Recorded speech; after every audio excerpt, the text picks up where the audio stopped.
3 infrastructures de base inaugurées dans le village de Diakwame situé à 13 km de Bondoukou.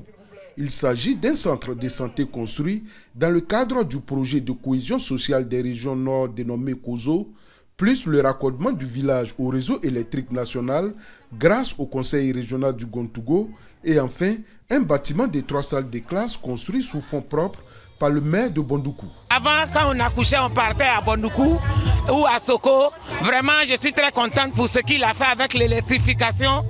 Nous, les femmes, ça nous permettra de vendre des jus, de l'eau. Vraiment, on lui dit un grand merci. Le maire Azumana Ouattara a profité de l'occasion pour exprimer sa gratitude au ministre d'État Kobina Kwasi Adjoumani pour toutes ses actions de développement dans la région. C'est grâce à vous, monsieur le ministre d'État, que nous avons eu l'électricité, ce dispensaire.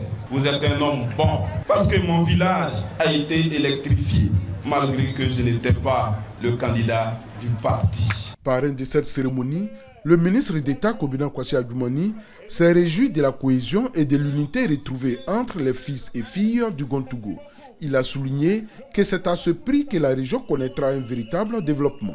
Merci à nos parents qui n'ont pas voulu s'inscrire dans la logique de la division pour bénéficier de part et d'autre de nos faveurs. Ils l'ont fait le cœur net. Kobina Kwasi Adjoumani a profité de l'occasion pour exhorter les populations à fréquenter le centre de santé avant de les inviter à scolariser tous leurs enfants, surtout les jeunes filles.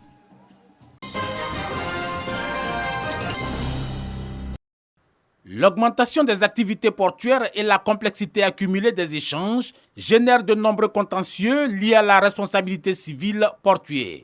La gestion de ces litiges comporte des aspects techniques et juridiques compliqués qui nécessitent une spécialisation des acteurs en charge de la gestion des litiges, parmi lesquels figurent les magistrats. Il est important pour nous de donner aux magistrats des outils nécessaires en vue de comprendre les litiges. D'abord, il faut les comprendre et dire le droit.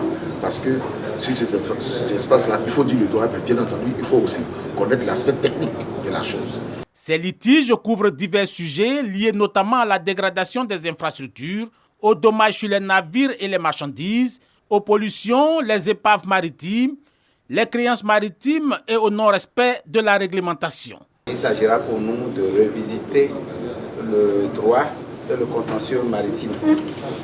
Deuxièmement, il nous reviendra également de discuter des questions de grande préoccupation régionale liées à la sécurité et à la sûreté maritime dans l'Afrique de l'Ouest, dans le golfe de Guinée.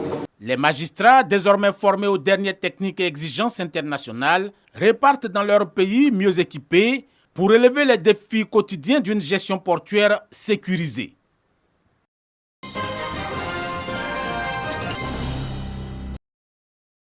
Face au constat de la sous-représentation des femmes dans le secteur de la sécurité maritime, le projet ENMA, Action maritime renforcée dans le golfe de Guinée, a organisé une conférence publique à l'université de San Pedro. On a voulu mettre en avant les femmes qui sont déjà actrices dans ces milieux-là et inspirer les nouvelles générations à rejoindre le secteur de la sécurité maritime et portuaire.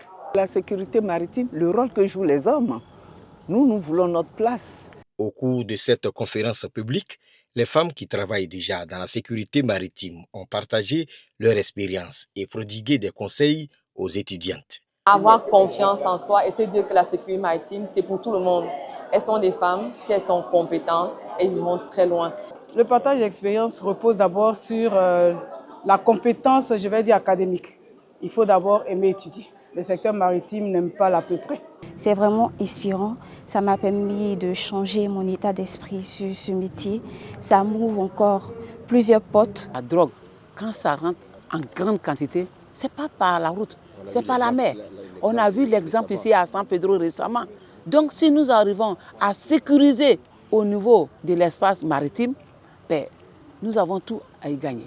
La conférence sur le rôle des femmes dans la sécurité maritime a été organisée en collaboration avec le réseau des femmes professionnelles du secteur maritime et portuaire en Afrique de l'Ouest et du Centre, avec l'appui d'Expertise France, de l'Union européenne, du port autonome et de l'Université de San Pedro.